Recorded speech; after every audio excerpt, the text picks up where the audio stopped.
मैं हूं हैदर वहीद और मैं हूं मोइज जाफरी और आप देख रहे हैं एजेंडा 360।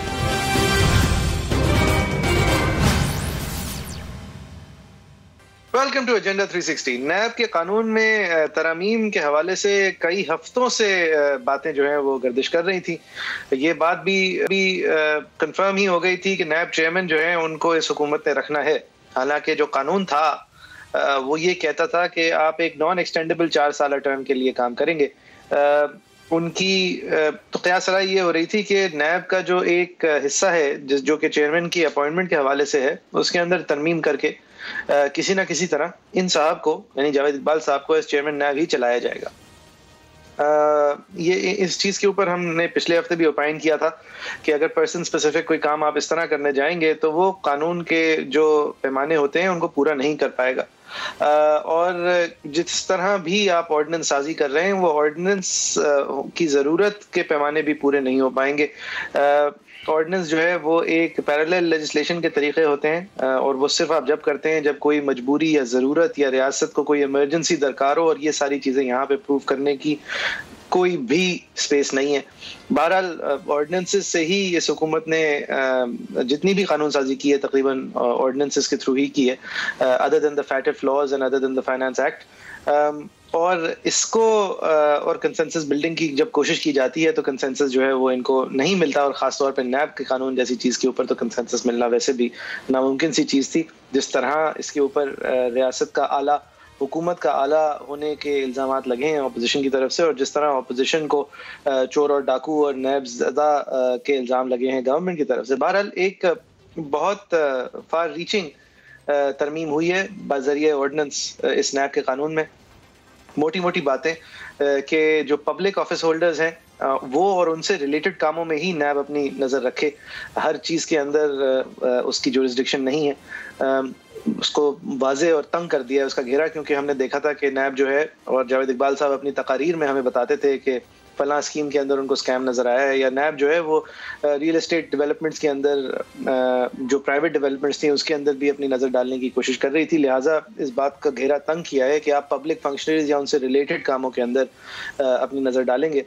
उसके अलावा ये क्लियर कर दिया है कानून में कि कैबिनेट और कैबिनेट से रिलेटेड जो डिफरेंट एडवाइजरी और इकोनॉमिक एग्जीक्यूटिव कमिटीज़ हैं उनके फैसलों के अंदर आप अमूमन दखल नहीं करेंगे अनलेस आपको ये पता चल जाए कि वहाँ पर जो फैसले किए गए हैं वो बज़ाहिर किसी बदनीयती पर मबनी किए गए हैं। महज आप एक ख्याल से आला रियासत के अंदर, आला हुकूमत के अंदर दखल नहीं करेंगे।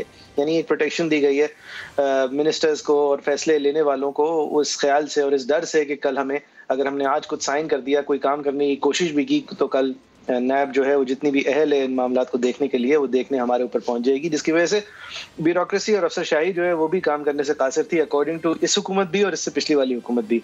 उसके अलावा ये बात भी वाज़े कर दी है कि गलतियों के ऊपर प्रोब करने की गुंजाइश नहीं है। अगर किसी फैसले की वजह से रियासत को नुकसान हुआ तो ये काफ़ी नहीं है किसी को धर लेने के लिए, बल्कि आपको ये दिखाना होगा कि वो नुकसान जानबूझ के किसी इंसान ने अपने फ़ायदे के लिए किया। ये तनकीद सालों से हम करते आ रहे हैं, जब से नैब ने अपना दायरा वसी किया है, और लोगों को महज फैसले करने पे या उनके फैसलों के बाद मईशत को नुकसान अगर पहुंच गया एंसिलरी तौर पे तो उनको उस वजह से पकड़ लिया कि आपने रियासत को नुकसान पहुंचाया है। इसमें कोई जुर्म नहीं है, इसमें कोई एक्टस रेस नहीं है, इसमें कोई मेंस रिया नहीं है। यानी दो बुनियादी चीज़ जो जुर्म की होती हैं वो मिसिंग है। लिहाजा उसको भी अब वाज़े कर दिया है इस कानून में कि आप इसके सामने भी नहीं जाएंगे अनलेस आप दिखा सकेंगे ये फैसला जानबूझ के अपने ज़ाती मफाद के लिए किसी ने इस तरह किया कि रियासत को नुकसान हो, साथ ही साथ उसको फ़ायदा भी हो। उसके अलावा जो नैब के जुडिशल स्ट्रक्चर है उसके अंदर तरमीम की गई हैं, जजेस की डिस्प्लेसमेंट, जजेस की अपॉइंटमेंट, जजेस की हाई कोर्ट के चीफ जस्टिस के साथ कंसल्टेशन तो होगी लेकिन अपॉइंट प्रेसिडेंट करेंगे।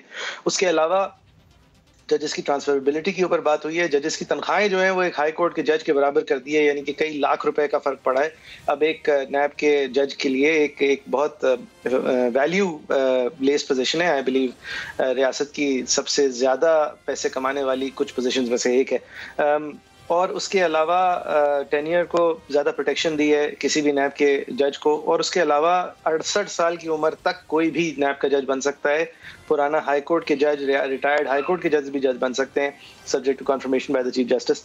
उसके अलावा बेल के प्रोविजंस जो हैं वो डाल दिए गए हैं। हालांकि उसके ऊपर एक शर्त ये रखी है कि अगर आप बेल देंगे तो नॉन बेलेबल समझे जाएंगे वो सारे इल्जाम जो उन पर नैब के थ्रू लगे हैं, लेकिन जब आप बेल देंगे तो बेल देते हुए मद्देनजर रखेंगे कि उनके ऊपर जुर्म किस संगीन हद का है, और अगर उस जुर्म की कोई मेयार या उस चोरी या उस नुकसान का कोई मेयार तय कर दिया गया है तो उस मेयार के बराबर की जमानत रखी जाएगी बेल देने से पहले।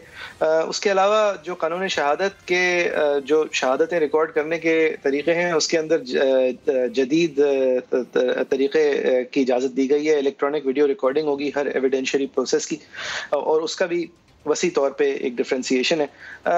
और दो तीन चीज़ें, एक रेफरेंस जो है वो अब दायर हो गई है अगर, तो इसका ये मतलब नहीं है कि वो चली हुई गोली है। रेफरेंस अगर ये समझा जाए कि वो गैर ज़रूरी थी तो रेफरेंस को विड्रॉ या वापस भी लिया जा सकता है, ये एक बड़ी तरमीम है। और दूसरा ये कि अगर कोई आप तकनीकी या बैंकिंग से रिलेटेड चीज़ के अंदर जांच पड़ताल करने जा रहे हैं तो उसमें जाने से पहले स्टेट बैंक ऑफ पाकिस्तान का अप्रूवल आपको दरकार होगा, नैब को दरकार होगा किसी भी चीज़ में जाने से पहले, यानी कि एक लेयर ऑफ बैंकिंग एक्सपर्टीज के बाद आप फैसला करेंगे कि हाँ जी यहाँ चोरी हुई है, हम अब इसको ढूंढने जा रहे हैं। इसके अलावा अब ये सारी चीज़ें मैंने पहले इसलिए बता दी इसलिए कि ये सारी चीज़ें जो हैं ये अप्रीशिएबल हैं। एक बुरे और सख्त कानून के अंदर ये जायज़ और ज़रूरी नरमियाँ हैं। अब हम आ जाते हैं उस चीज़ पे जिसकी वजह से सारी इस कानून के अंदर तरामीम के ऊपर तनकीद हो रही है, वो है चेयरमैन के हवाले से जो फर्क आया है कानून में।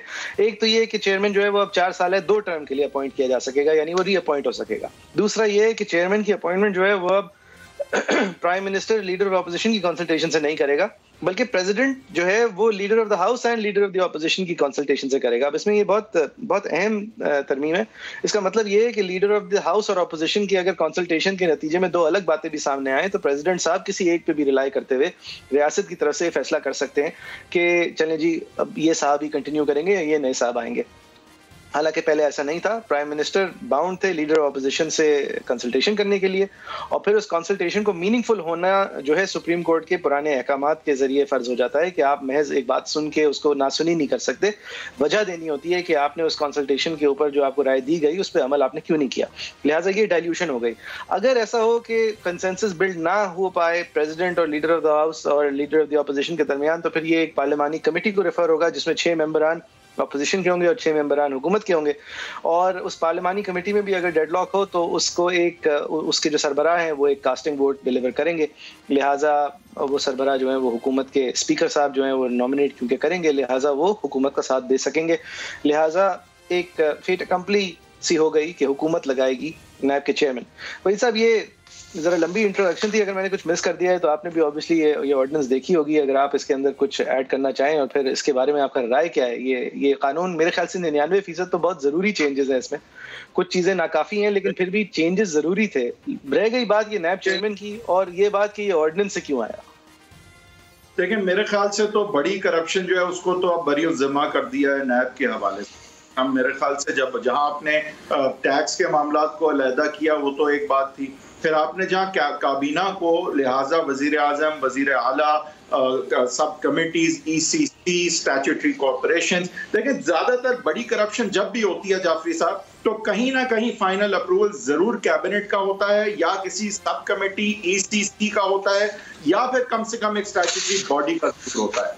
तो यहाँ पे जहाँ आपने इन लोगों के फैसलों को बरीअत जमा कर दिया नायब के जुमरे से कम, तो वहां पे मेरे लिए बहुत वाज़ेह है कि अब जो बड़ी करप्शन है वो तो अब नायब का जुमरा रही ही नहीं, बिल्कुल खत्म कर दिया गया।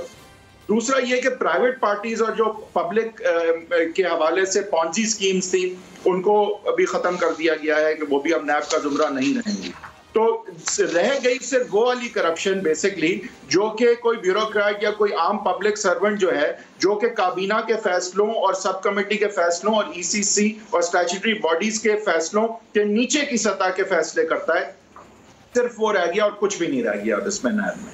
तो मेरे ख्याल से पहली बात तो यह है कि नायब जो है क्योंकि अपना मकसद अब पूरा कर चुकी है कि मरियम नवाज और नवाज शरीफ कन्विक्ट हो चुके हैं, बाकी किसी को कन्वर्ट करने की जरूरत नहीं। पॉलिटिकल इंजीनियरिंग के जरिए से 3 साल से जो भी अचीव कर सकते थे नायब ने वो कोशिश की अचीव करने को, वो भी अब एक हो चुका है। तो अब जब काया पलटने की बात आती है तो फिर ये जरूरी था कि सबको बरी जमा कर दिया जाए। तो मेरे ख्याल से इसमें तो कोई दो राय नहीं है कि नैब को बिल्कुल खत्म कर, मेरे लिहाज से NAB has been finished first of all, because अगर कोई फैसला जो काबीना, सब कमेटी, ईसीसी और स्टैट्यूटरी बॉडी के लेवल पे नहीं अगर इम्प्यून किया जा सकता तो बड़ी करप्शन तो खत्म हो गई। तो वो तो बिल्कुल I think that is all over.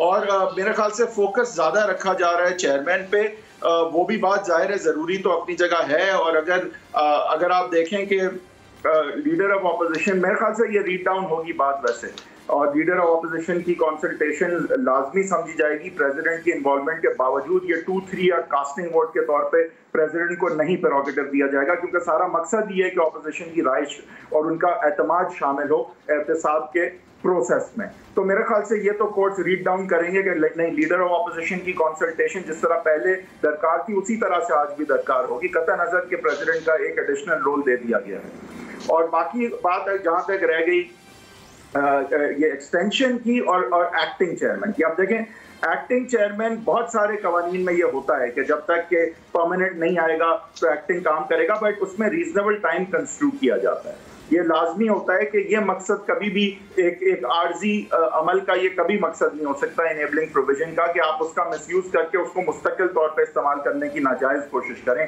तो वहां पे इसको भी इसी तरह पढ़ा जाएगा। जहां तक एक्सटेंशन की बात है तो ये जहन में रहे कि देखें, जब आप एक नैब के चेयरमैन को इख्तियार रखते हैं कि मैं एक्सटेंड कर सकता हूं, तो आप उसके बिहेवियर को कंट्रोल करने का एक रास्ता छोड़ देते हैं, जो कि गलत है।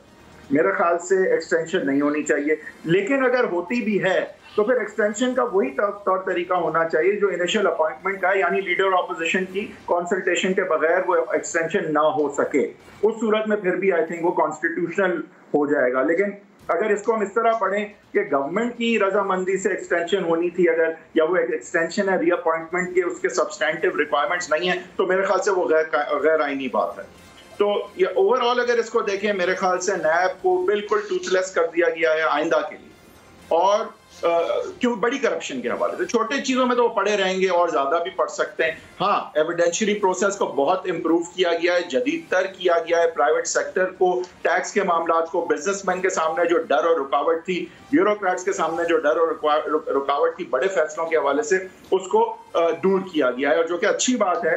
लेकिन क्योंकि दूर अब किया गया है तो आई थिंक ऑपोजिशन ये कह रही है कि हमने जून में गंज कराई तो ओले पड़ गए। तो इसकी टाइमिंग को जिस तरह से कि गवर्नमेंट को, ट्रेजरी को सूट करती है, और जो अचीव किया था वो अब अचीव हो चुका है और अपने आप को बचाने का टाइम है। लेकिन बहरहाल बहुत सारी सब्सटैंटिव चेंजेस अच्छी हैं, और पहले से होती तो और अच्छा था। अगर शुरू से यही नैब का कानून होता और उसे रीड डाउन अप्रोप्रिएट किया जाता, मैं सजेस्ट कर रहा हूं, तो मुझे इससे एतराज ना होता। लेकिन इसकी टाइमिंग और द फैक्ट कि ऑर्डिनेंस के तौर पे इसको लाया गया है, वो तो बिल्कुल गैर आईनी है। कोई ऑर्डिनेंस के तहत इसको लाने का जवाज आइन के बनता ही नहीं है किसी भी तरह से। इतने बड़े कानून को आप ऑर्डिनेंस के जरिए से लाएं, ये तो बिल्कुल आमरियत की एक निशानी है वैसे। तो इसी बुनियाद पे मैं अगर जज हूं तो मैं तो सिर्फ इस बुनियाद पे इसको कलअदम करार दे दूं और आगे देखने की जरूरत ही नहीं। लेकिन बहरहाल कुछ शिकें हैं जो बिल्कुल अप्रिशिएट करनी चाहिए। एविडेंस के हवाले से काफी जो बिजनेसमैन को और कॉमर्स को और ब्यूरोक्रेट्स को थोड़ा डिसीजन मेकिंग के हवाले से थोड़ा फ्री अप किया गया है। लेकिन बड़ी करप्शन को आपने जहां हटा दिया तो फिर नैब की जरूरत क्या? फिर आम कवानीन के तहत ही करप्शन पकड़े हैं। सही। मैं आपसे इस बात से ज़ाहिर मुत्तफ़िक़ हूँ कि ये अगर ऑर्डिनेंस के मुद्दे पे ही इस बात को कोर्ट लेके जाया जाए तो उसूलन 5 मिनट की बात है। ये कहाँ से कौन सी इमरजेंट सिचुएशन है जो आपने 2 महीने से पूरी दुनिया को पता था कि आप इसकी प्लानिंग कर रहे हैं, आपने हफ्तों स्ट्रेटेजाइज किया है। एक दफ़ा पहले आप इसी तरह की एक लूसनिंग ऑर्डिनेंस ला चुके हैं, लिहाजा, और कई सालों पहले, लिहाजा ये ख्याल, और आप ये बात वाज़े कर चुके हैं कि जनाब कार्य सरकार जो है वो रुक जाता है क्योंकि सब लोग नैब से डरते हैं। तो बात ये तो सही है कि आई एग्री कंप्लीटली कि ये इमरजेंट सर्कमस्टांसेस तो नहीं है, पैरेलल लेजिस्लेशन की गुंजाइश नहीं है। एक दो चीज़ें मैं अगर क्लियर कर दूं वही साहब, क्योंकि हाँ, ये एज लॉयर्स इस चीज़ को इसकी ब्रॉडर पिक्चर देना भी मेरे ख्याल से हमारा फ़र्ज़ है। देखिए, नैब के जो जितनी भी नैब की एस्केपेड्स रही हैं पिछले 10-15 सालों में, वो मार्क्ड हैं बाय एमेचोरिज्म। नैब के जो ये प्रोसिक्यूटर्स होते हैं, इनका कोई प्री क्वालिफिकेशन एग्जाम उनकी एप्टीट्यूड के बेसिस पे होता है, वो कोई क्रिमिनल फोरेंसिक स्पेशलिस्ट नहीं होते जो आ रहे होते हैं। लिहाजा इस मुल्क का जो सबसे बेहतर इस तरह के क्राइम्स का इन्वेस्टिगेटिव इदारा है वो FIA है, फेडरल इन्वेस्टिगेशन एजेंसी है।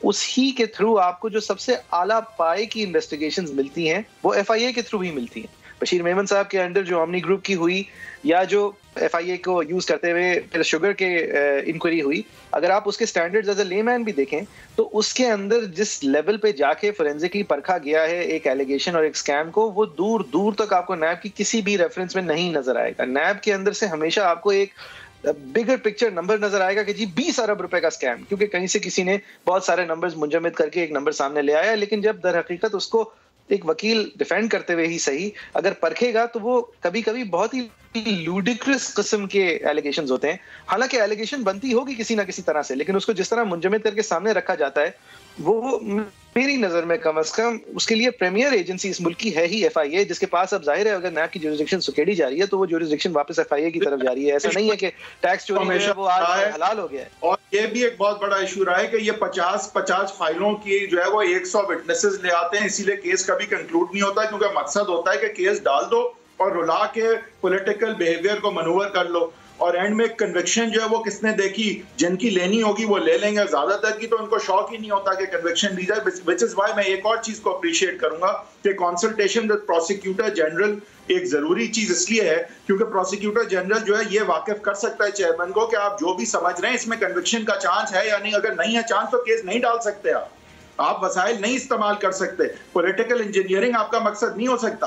आप कन्विक्शन लेने के पोजीशन में हैं तो केस डालें, और ये चीज कंसल्टेशन के थ्रू चेयरमैन को पता होनी चाहिए कि कन्विक्शन का इस वक्त क्या चांस नजर आ रहा है। अमेरिका और बाकी ममालिक में यह होता है कि वहां पे जो है डिस्ट्रिक्ट अटॉर्नी इलेक्ट होता है, वो जवाबदेह होता है कि उसने वसाइल किस तरह इस्तेमाल किए, उसने पॉलिटिकल इंजीनियरिंग के लिए केस नहीं लगाए लोगों पे, कन्विक्शन जहां हासिल हो सकती थी वहां वसाइल खर्च किए। यहाँ भी प्रोसिक्यूटर जनरल कंसल्टेशन में बताए नायब चेयरमैन को कि आप केस बनाना चाहते तो हैं, लेकिन शवायद यहाँ कुछ नहीं, यहाँ नहीं हो सकती कन्विक्शन, केस नहीं बनना चाहिए, वसाइल नहीं वहां जाने। एक और चीज भी वाजे करना जरूरी है वहीद साहब, इसकी मुझे क्लैरिटी नहीं है, लेकिन अभी क्या हाल है इसकी क्लैरिटी नहीं है, लेकिन मुझे इतना पता है कि एक जमाने में कम से कम जो ये इन्वेस्टिगेशन ऑफिसर्स होते थे इनकी जो पे एंड पर्क्स हैं उसके अंदर ये बात भी बंधी हुई होती थी कि आपको परफॉर्मेंस बेस्ड बोनसेस मिलेंगे, यानी कि अगर आपने रिकवरीज की हो तो उसका एक हिस्सा, मुझे मैं नहीं कहता कितना हिस्सा, लेकिन एक हिस्सा आपकी तरफ आता हो। अब ये बुनियादी तौर पे क्रिमिनल लॉ के अंदर ये होना मेरे लिए एक बहुत बड़ी प्रॉब्लम है। इसकी वजह से मेरी नजर में ये बातें निकलती हैं कि जी 40 अरब का स्कैम या 400 अरब का स्कैम, या डॉक्टर आसिम के खिलाफ जो एक नंबर बना था 460 अरब रुपए का स्कैम, ये बहुत प्रॉब्लमेटिक है। बनाने से फायदा क्या है जब शवाहिद है ही नहीं कन्विक्शन हासिल करने का, रिकवरी होगी तो कट मिलेगा ना, तो आप जो भी अमाउंट लिख दें। और ये एक और मुझे मकसद ये कि ये आप बेल में श्योरिटी कैसे मांग सकते हैं इक्विवेलेंट अमाउंट की जिसका तायुन जो है वो प्रोसिक्यूटर ने किया है, कोर्ट खुद यानी इसको भी रीड डाउन करके देखेगा कि भाई ये तायुन जो है ये सही किया गया है फैक्ट रिकॉर्ड के मुताबिक या नहीं। आंखें बंद नहीं, वरना मतलब आपको बेल अगर किसी को डिनाई करनी हो तो पहले दिन कहते हैं इसने 1 खरब रुपए चोरी किया, आपके $1 बिलियन के किया, बस बेल नहीं मिल सकती, तो ये नहीं हो सकता, it will have to be read down, otherwise it's unconstitutional. जी सही है, नहीं अनकॉन्स्टिट्यूशनल तो वही साहब, फिर तो हम इसी बात से शुरू करते हैं ना, जो पहली तीसरा पैराग्राफ है कि and whereas the Senate and the National Assembly are not in session and the President of the Islamic Republic of Pakistan is satisfied that circumstances exist which render it necessary to take immediate action, यानी कि वो उज़्र जिसके basis पे ordinance आती है कि senate session में नहीं है, नेशनल असेंबली सेशन में नहीं है, प्रेसिडेंट साहब जो कि डायरेक्टली इलेक्टेड नहीं है वो फैसला करते हैं कि बहुत अशद जरूरत है कानून साजी करने की, necessary to take immediate action. क्या नेसेसिटी है टू टेक इमीडिएट एक्शन? इतना बड़ा कानून जिसमें लीडर ऑपोजिशन का रजामंदी चाहिए अपॉइंटमेंट ऑफ चेयरमैन के लिए, इतना बड़ा मुल्क का पूरी आपकी सियासत इस पे, आपका नैरेटिव इस पे हिंज करता है, एहतसाब, और आप ऑर्डिनेंस के जरिए से ले आते हैं। ये तो मतलब this is a fraud on the constitution, literally a fraud on the. जी बिल्कुल सही है, और ये फ्रॉड पहला नहीं है, यानी कि ये ऑर्डिनेंस साजी हमने देखी है। अपनी राय के मुताबिक सिर्फ इस नुक्ते पे इसको कलअदम करार देना चाहिए, और देना चाहिए, हर सूरत देना चाहिए। मतलब कैसे इतना बड़ा फ्रॉड आप आइन के साथ कैसे करने दे सकते हैं? और इस हवाले से असल में शायद थोड़ा आयरॉनिकली जो सबसे बेहतरीन कमेंट्री है कि ऑर्डिनेंसेस जो हैं उनकी गुंजाइश होनी भी चाहिए हमारे आइन में या नहीं, और अगर है गुंजाइश तो वो कितनी गुंजाइश है, तो वो सारी साथ आपकी है, उसका जुमरा जो तय है उसके मुताबिक नहीं है तो गलत नाम है। उस पे जो जी जी, उस पे जो बेहतरीन कमेंट्री है वो पीएमडीसी केस में साकिब निसार साहब की अपनी है, लिहाजा वो हालिया ही दिनों की कमेंट्री है। ठीक है, वो नवाज शरीफ साहब की हुकूमत की ऑर्डिनेंस साजियों की बात कर रहे थे, लेकिन जिस तरह का फेडरल गवर्नमेंट ने कैप्चर किया, उसकी जो डाइल्यूशन मुस्तफा इम्पेक्स के थ्रू और फिर पीएमडीसी केस के through by way of consultative process of cabinet और उसके बाद by way of non ordinance actions, ये सारे डिसीजंस हालिया ही हैं और ये लॉ जो है वो डेवलप हुआ है। ये जो जुमरा है, जुमरा है आर्टिकल 89 का जो जुमरा है, अगर उससे तजावुज करते हुए आप ऑर्डिनेंस को प्रोमलगेट करते हैं, जो कि एक एग्जीक्यूटिव डिसीजन कैबिनेट का है, वो एडवाइजरी के तहत करते हैं और जो तकाजे कानून में रिक्वायरमेंट्स हैं इमरजेंट सर्कमस्टांसेस वगैरह के सेशन पे ना होने के, पार्लियामेंट वगैरह उनके तकाजों से जब आप प्रोमलगेट करते हैं एक ऑर्डिनेंस को और वो तजावुज करती है, तो आप ये ना भूलें कि ये फ्रॉड ऑन द कॉन्स्टिट्यूशन इसलिए भी है क्योंकि इस तरह फिर वोट को इज्जत नहीं मिलती। जिसको वोट देके पार्लियामान में भेजा है, जिसका फर्ज है, हक भी है और फर्ज भी है कि वो लेजिस्लेशन करे, आप वो उस फर्ज से डिप्राइव करते हैं पार्लियामेंटेरियन को। लिहाजा जो वोटर है, आप उसको उसके हक और राइट ऑफ फ्रेंचाइज से डिप्राइव करते हैं। ये एक वोटर पे फ्रॉड है, ये आइन पे फ्रॉड है, ये पार्लियामेंटेरियन पे फ्रॉड है, ये एक फ्रॉड है, लिटरली एक फ्रॉड है। इसके अलावा कोई अल्फाज नहीं हो सकता टू डिफाइन एन ऑर्डिनेंस जो आर्टिकल 89 के जुमरे से तजावुज करे। सही है, एक ब्रेक लेते हैं, ब्रेक के बाद हम जरूर होते हैं तो मजीद गुफ्तगू करेंगे। अमेरिकन आके चले गए, बहुत सारी बातें करके चले गए, उस हवाले से भी बात करेंगे। इस कॉन्वर्सेशन को भी आगे जरा बढ़ाएंगे। हुकूमत की तरफ से बहुत सारे मौक़िफ़ सामने आए हैं। आप लोगों की क्या राय है? facebook.com/agenda360 @agenda360 समा हमारा ट्विटर हैंडल है, उस पर हम ज़्यादा एक्टिव होते हैं। @JFERI मेरा ट्विटर हैंडल है, @हैदर10 हैदर साहब का ट्विटर हैंडल है। एक ब्रेक के बाद फिर हाजिर होते हैं।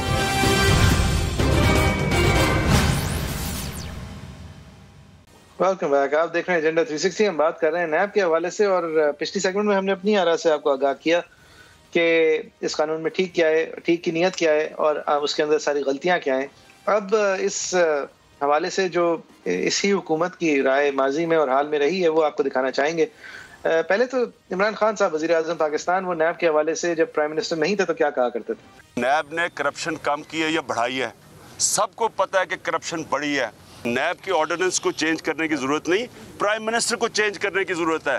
जिस दिन एक प्राइम मिनिस्टर जिसको खुद फिक्र नहीं है कि मैंने कोई करप्शन नहीं की, वो नैब, इसी नैब को वो ठीक है कि ईमानदार आदमी का नैब का हेड बनाएगा। मेरे नीचे ये नैब दे, मैं आपको 3 महीने में बड़े बड़े डाकुओं को पकड़ के दिखा दूँ। प्राइम मिनिस्टर बनने के बाद मुझे बड़ा इख्तलाफ है अपने नैब के चेयरमैन से। अगर इमरान खान के नीचे आज नैब होती, कम से कम 50 लोग जेलों में होते आज। मैं नैब चेयरमैन को आज फिर से कह रहा हूँ, किसी किस्म की आपको मदद चाहिए, वकील चाहिए, इन्वेस्टिगेटर चाहिए, गवर्नमेंट देने के लिए तैयार है आपको। मेरे ख्याल में आपकी स्पीड बहुत स्लो है। इंडिपेंडेंटली उस इदारे को देखते हुए खान साहब की दोनों पोजीशंस जो हैं वो जायज़ है मेरे ख्याल में। असद उमर साहब, नैब पूरा सिस्टम जो है वो फ्रीज होके रह गया है और हमने ये कोशिश की थी, पिछले साल एक ऑर्डिनेंस भी लेकर आए थे कि कम से कम सरकारी अफसर और जो बिजनेसमैन हैं उनके जहन में जो शकूक हैं, जो उनके लिए मुश्किलात है, कम से कम वो तो फैसले करें ना।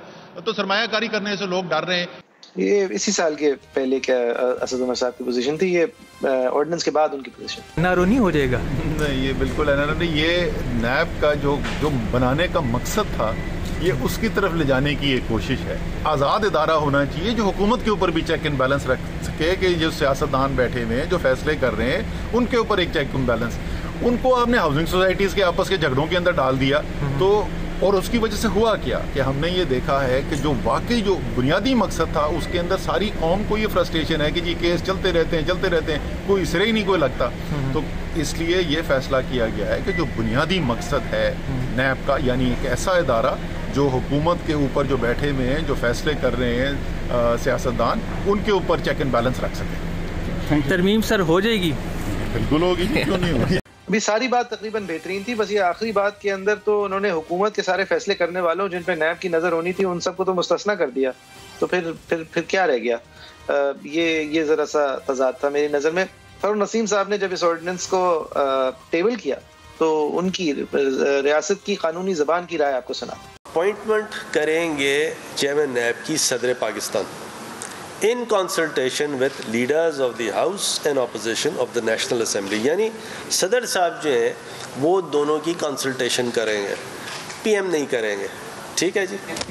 नहीं, इसमें वैसे मैं थोड़ा सा, चूँकि ये तो एक लीगल पॉइंट ऑफ व्यू है, फ़ारूक नसीम साहब ने सामने रखा है। प्राइम मिनिस्टर साहब बिल्कुल शहबाज शरीफ से कंसल्टेशन नहीं करें। पोजीशन से मुशावरत यस, शहबाज शरीफ से मुशावरत नो। क्योंकि देखें, ये बड़ा बेहुदा बात है कि आप चोर से पूछ के कहें कि जनाब बताइए आपका थानेदार कौन होगा, ये नहीं हो सकता। अब बज़ाहिर लगता है कि एक जिद का नुक्ता था कि नहीं, मैं शहबाज शरीफ से बात नहीं करूंगा, और उसकी बड़ी महारत से फ़ारूक नसीम साहब ने हल निकाला है। आप किसी से भी बात नहीं कीजिएगा, प्राइम मिनिस्टर साहब आपसे बात कर लेंगे, सदर साहब जो है वो शहबाज शरीफ से बात कर लेंगे। अब उसके ऊपर आप करते रहे मीन में। वहीद साहब देखें, ये एक ऐसे निज़ाम में जहाँ प्रेसिडेंट एक्चुअली हुक्मरान जमात का ना हो तो बात समझ भी आती है, लेकिन ये तो देखें, the courts will not fall for this. आप लीडर ऑफ अपोजिशन को इस तरह डायल्यूट नहीं कर सकते। ये आपकी दुआ है या तज्जिया है? मेरा ये तज्जिया है कि जैसे ये कलअदम, ये रीड डाउन होगा, रादर कलअदम की जरूरत नहीं पड़ेगी। इसको रीड डाउन किया जाएगा कि लीडर ऑफ अपोजिशन की कंसल्टेशन का वजन उतना ही रहेगा जिस तरह पहले था।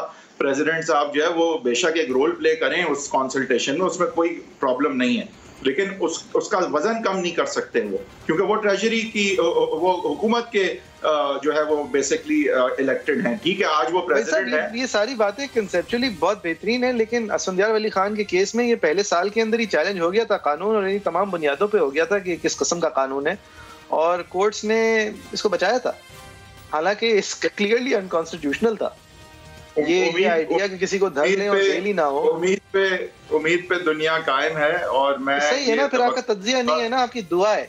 दुआ मैं आपके साथ करना चाह रहा हूँ, इसलिए कह रहा हूँ हम इज्तिमाई दुआ कर सकते हैं। देखें, ये जो बात है ना, प्रेसिडेंट जो है ऐसे सालसी करेगा जैसे एक न्यूट्रल आदमी है, तो वो बात बिल्कुल मजाक खेज है, क्योंकि ऐसा नहीं। तो अगर ऐसा होता तो फिर तो बात अपनी जगह थी।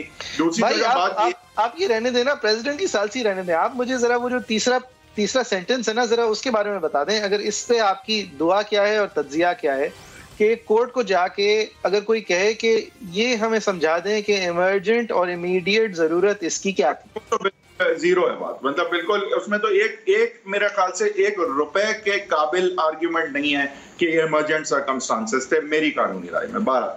लेकिन इसमें देखें एक और बात, तो आपकी कानूनी राय में आपका तज्जिया क्या है कि अगर इस बुनियाद पे कोई कोर्ट जाए, जैसे बिलफर्ज मैं अगर कोर्ट चला जाऊं कल और लोकस प्रूव कर दूं किसी तरह, तो आपके ख्याल में क्या होगा? ओपन एंड शट केस है आपका, और होगा क्या वो मैं नहीं उसमें जा रहा हूँ, लेकिन मैं उम्मीद रखता हूँ कि बेहतरी की तरफ हमारा सिस्टम जाए। और ये भी देखें, ज़हन में रखें कि ये आर्ग्यूमेंट बिल्कुल फजूल है। ये कहना कि आज शहबाज शरीफ साहब पे क्योंकि इंक्वायरियां हैं या केसेस हैं तो वो एज ए लीडर ऑफ का रोल नहीं प्ले कर सकते। इसी तरह की बात है कि जैसे अगर आज इनोसेंट अंटिल प्रूवन गिल्टी जो बुनियाद है आपके कानूनी निजाम की, मतलब उसको तो फिर आप और कर दें, फिर तो सब आउट है ना। नहीं, फिर सब आउट है, क्योंकि अगर पीटीआई के लोगों पे केस बने हुए हैं तो फिर प्राइम मिनिस्टर भी तो पीटीआई के इलेक्टेड हैं, वो फिर कैसे रोल प्ले कर रहे हैं? वो भी तो फेवर कर सकते हैं अपनी ट्रेजरी बेंचेस को।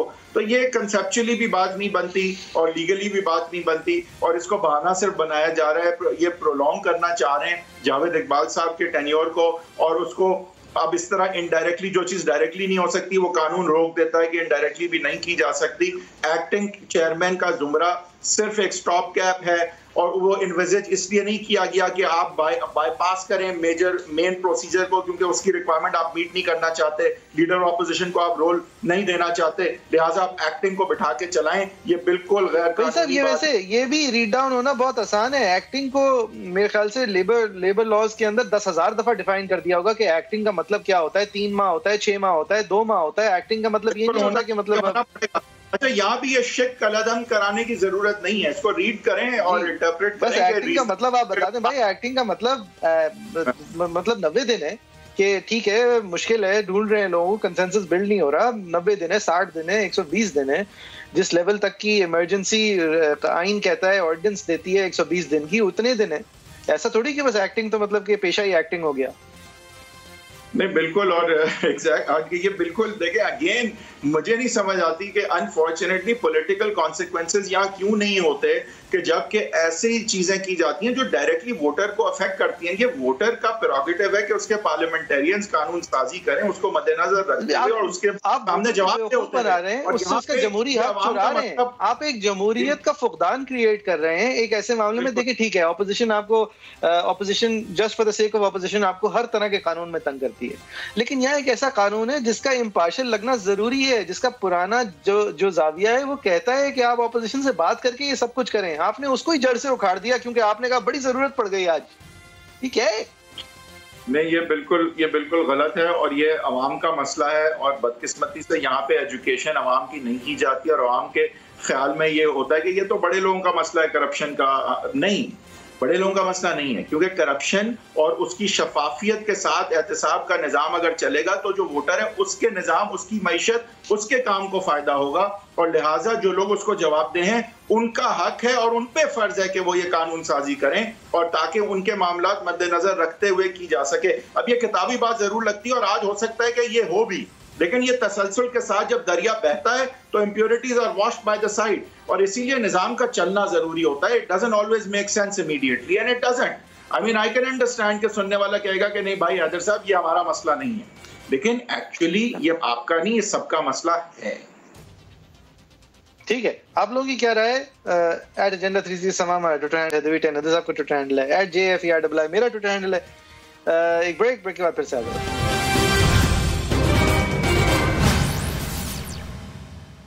वेलकम बैक, आप देख रहे हैं एजेंडा 360। इस सेगमेंट में हम बात करेंगे वो अमेरिकन दौरा जो कि अमेरिकनों के मुताबिक उनका सबसे हाई प्रोफाइल दौरा था पाकिस्तान का बाइडेन एडमिनिस्ट्रेशन आने के बाद, और वो एक अंडर सेक्रेटरी ऑफ स्टेट साहिबा आई थी। आने से पहले वो सारी आने की जो नियत है वो एक्सपोज करके उसको एक हमें कम से कम शक में मुब्तला करके रख चुकी थी।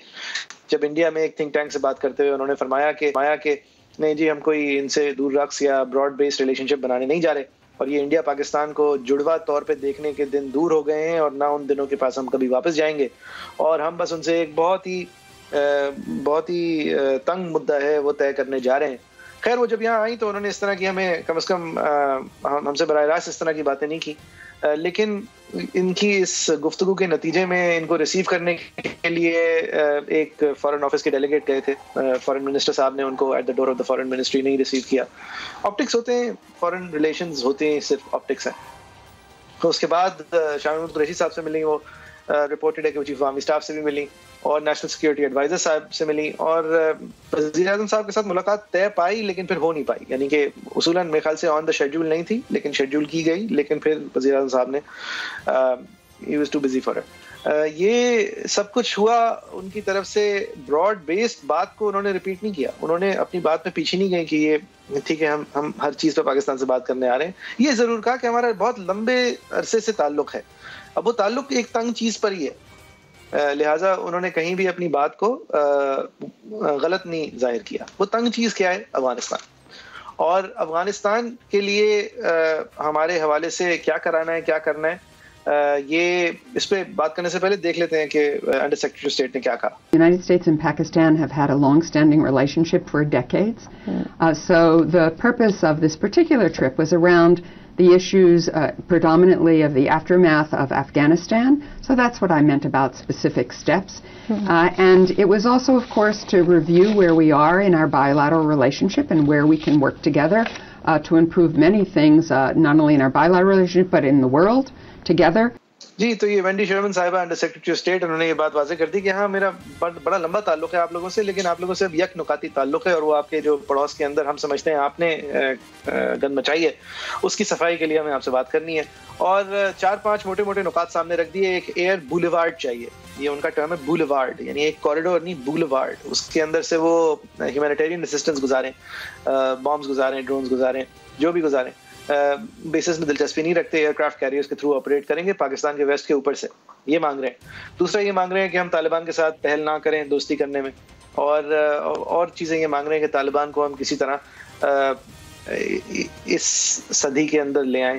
देखिए, हमारी रिलेशनशिप अमेरिका के साथ जो है वो बदकिस्मती से हमेशा ट्रांजैक्शनल रही है, हालांकि हम एक डेमोक्रेसी हैं और कहने को एक निज़ाम हमारा लिबरल वेस्टर्न डेमोक्रेसी के ज़्यादा करीब है बनिस्बत कोई और, अगर हम कम्युनिज्म ले लें या सोशलिज्म ले लें या कोई और किंगडम ले लें, सऊदी अरब टाइप ममालिक ले लें और ममालिक ले लें, तो हम लेकिन कॉमन ग्राउंड कभी अमेरिका के साथ सिवाय सर्कमस्टेंशियल और ट्रांजैक्शनल के बना नहीं सके हैं। और लिहाजा कोई भी रिलेशनशिप जो इस तरह होती है, सर्कमस्टांसेस पे डिपेंडेंट होती है, वैल्यूज़ की कोई उसमें कदर नहीं होती, तो लिहाजा अमेरिका के साथ हालांकि हम काफ़ी चीज़ें शेयर करते हैं। फॉर एग्जांपल जाफरी साहब, इंटरेस्टिंगली मैं आपको बताऊं कि एक एनडीओ का कोर्स जब मैं कर रहा था तो उसमें एक दिन वॉर गेम्स का कोर्स होता है और उसमें सिर्फ फौजी अफसर जो है वो इनवाइटेड होते हैं फ्रॉम द वर्ल्ड ओवर। तो वहाँ पे अमेरिकन डेलीगेशन भी था, हमें एक दिन वहाँ पे इनवाइट किया जाता है, सिविलियंस जो हैं हम। तो वहाँ पे दिस इज टेलिंग, अमेरिका का डेलीगेशन था जाफरी साहब और चाइना का डेलीगेशन था और मेरा ज़्यादा वक्त जो है वो अमेरिकन डेलीगेशन के साथ गुजर रहा था। तो मुझे कोर कमांडर साहब जो थे वहाँ पे, उन्होंने आके ये पूछा भी कि आप चाइना को भी थोड़ा वक्त दें, हमारी तो रिलेशनशिप बहुत उनसे, तो मैं बिल्कुल देना चाहता था और मैं इस बात को अप्रिशिएट करता हूँ कि चाइना से हमारी रिलेशनशिप सबसे अहम है, अमेरिका से भी ज़्यादा। लेकिन जाफरी साहब, जो हम किताबें पढ़ते हैं और जो फिल्में देखते हैं और जो गाने सुनते हैं और जो जहां हम छुट्टियों पे जाते हैं या जहां हम पढ़ने अपने बच्चों को भेजते हैं, जो भी एक छोटा तबका कह लें मुल्क का जो भी है, चाइनीज से ज्यादा हम उस तरह से जुड़ते हैं। लेकिन बावजूद इसके कभी भी ये रिलेशनशिप जो है वैल्यूज पे नहीं रही, कल्चरल इंटरेक्शन पे नहीं रही, इंडिविजुअल्स के इंटरेक्शन पे नहीं रही, और लिहाजा ये एक अच्छी रिलेशनशिप नहीं है। ये चीज तो है ना, एक बहुत बड़ा प्रॉब्लम है अमेरिका को। हम आज इतने बुरे उनकी नजर में नहीं होते अगर हम उनसे कह देते ठीक है जी हम चाइना से दोस्ती नहीं करेंगे। उनके लिए तो ये बात बहुत अहम है कि हम अब दो तरफा नहीं गेम खेल सकते, किसी पे भी करें और उनसे बात करें। हमें उसूल पे रहना चाहिए कि हम अपने नेशनल इंटरेस्ट में अगर चाइना के साथ जिस हद तक जा रहे हैं तो अमेरिका के खिलाफ चाइना को इस्तेमाल हम नहीं होने देंगे। हम अपनी सरजमीन को ना चाइना को देंगे कि वो अमेरिका के खिलाफ इस्तेमाल हो। अगर ये जो तलखी है ये इसी का नतीजा है ना कि वो हमारी कमजोरी टेस्ट करना चाह रहे हैं कि हम फिर इस बात पे कायम कितना, बात हमारी बिल्कुल दुरुस्त है। और हमें कहना चाहिए हमारा चाइना से जो इकोनॉमिक कोऑपरेशन है उसका अमेरिका से के खिलाफ कुछ नहीं। अब अगर अमेरिका चाहता है चाइना और पाकिस्तान प्रोग्रेस ही ना करें तो so be it, I mean too bad. तो हमारा रोल भी थोड़ा मुख्तसर है, हमें डेलीगेट बैलेंस नहीं सही। और वही साहब, ये कल हमने अफगानिस्तान को काफी डिटेल में कवर किया। अफगानिस्तान में जो पाकिस्तान की पोजीशन रही है, मतलब पाकिस्तान क्या करे, पाकिस्तान को जिस तरह शन करके पिछले 5 सालों में गनी हुकूमत के दौरान जिस तरह पाकिस्तान को as part of the terrorist problem treat किया गया था, फिर ख्याल आया कि ये दहशतगर्दों को टेबल पे लाना है तो पाकिस्तान से पूछ लो। मैं कोई तालिबान का हामी तो नहीं हूं, लेकिन अगर $3 बिलियन इंडिया को आप खर्च करने दे रहे हैं, इन्वेस्ट करने दे रहे हैं कि वो केओस क्रिएट करे पाकिस्तान में, तो मैं खुश तो हूंगा ना जब गनी की हुकूमत जाएगी। तो देखिए वो सिचुएशन हमारे इतनी स्क्यूड, इतनी हमारे खिलाफ थी कि स्क्यूड भी थी, और फिर आपने हमें as a door post, staging post इस्तेमाल किया, इतने सालों इस्तेमाल किया, ठीक है। हमारी भी बहुत सारी खामियां थी, हमने उनसे नेगोशिएट क्या नहीं किया। एक्सपेक्ट क्या करते हैं कि हम क्या करें? अब जो जंग आप हार गए हैं वो हम आपके लिए लड़ लें, या फिर जो जंग आप हार गए हैं उसकी वजह से जो हमें फायदा हुआ है उस फायदे को हम ठुकरा दें, या फिर जिस चीज को हम फायदा बनाने की कोशिश कर रहे हैं वो ना लें क्योंकि आप गुस्सा हैं। ये बात तो बिल्कुल नहीं बनती कि हम उनकी जंग, और आज मजीद जो इतने सालों के बाद नाकाम तरीन जंग रही, 20 साल जो चीज नहीं अकम्प्लिश कर सकी, आज जब तालिबान ने वहां पे वन वे और अनदर, राइट और रॉन्ग, एक अपनी हुकूमत बना ली है और हम उसको गिराने में सहूलतकार बनेंगे तो बेतो हिमाकत होगी ना। मतलब हमसे ये रोल अगर लिया जा रहा है या लेने की कोशिश की जा रही है तो हम अगर हमारे साथ टर्म ये सेट किया जा रहा है कि आप इन लोगों को मॉडर्नाइज करेंगे, भाई माजरत के साथ 20 साल पहले आप भी यही लेके आए थे कि हम सबको सिविलाइज करेंगे, ये आपकी नजरियात यही थे। आप 9/11 के बाद अमेरिका में बातें होनी थी वो जिस तरह की, और वो मानेंगे हमारी बात नहीं। और हम आपके खरबों डॉलर के बगैर उनकी इमीडिएट प्रॉक्सिमिटी में होते हुए ना कोई इस बात करने से नुकसान बर्दाश्त करेंगे और ना ही हमें कोई हम करने में कामयाब भी होंगे। मतलब ये क्या है?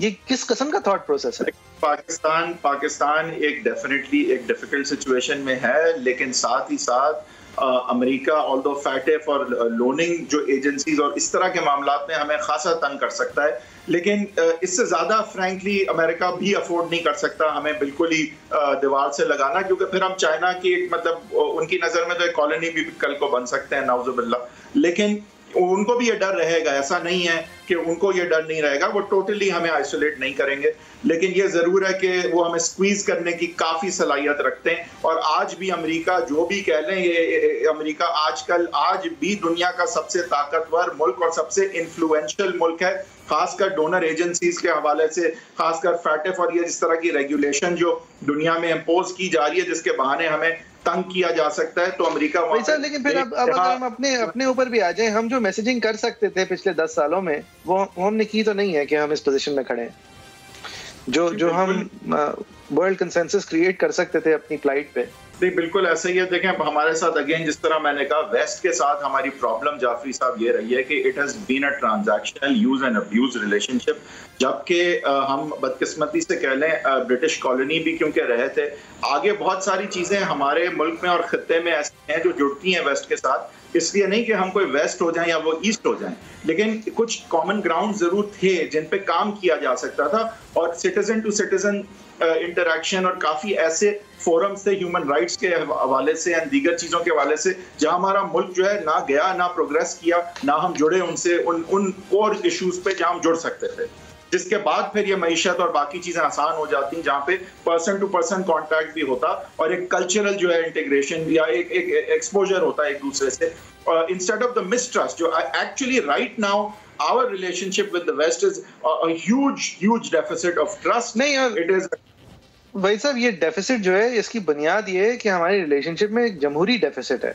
एक हमारे जिस तरह हमारे पोस्चर्स होते हैं फॉरेन पॉलिसी पे, वो जमहूरियत से डिफिशिएंट होते हैं, और ये टेरिटरी डेमोक्रेटिकली इलेक्टेड फोर्सेस का सीड करने का एक नेचुरल साइड इफेक्ट है।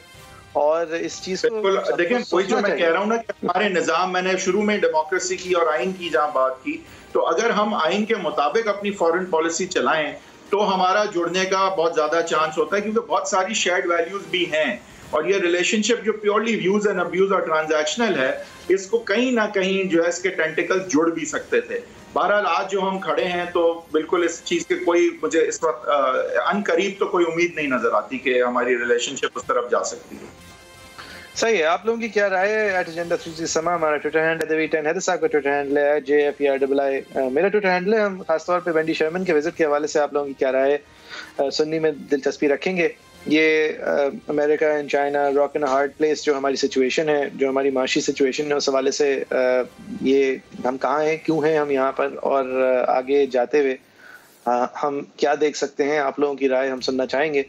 इंशाल्लाह अगले हफ्ते जुमे के रोज 7:05 पे एक नए शो और नए मौजूआत के साथ आपके सामने हाजिर होंगे।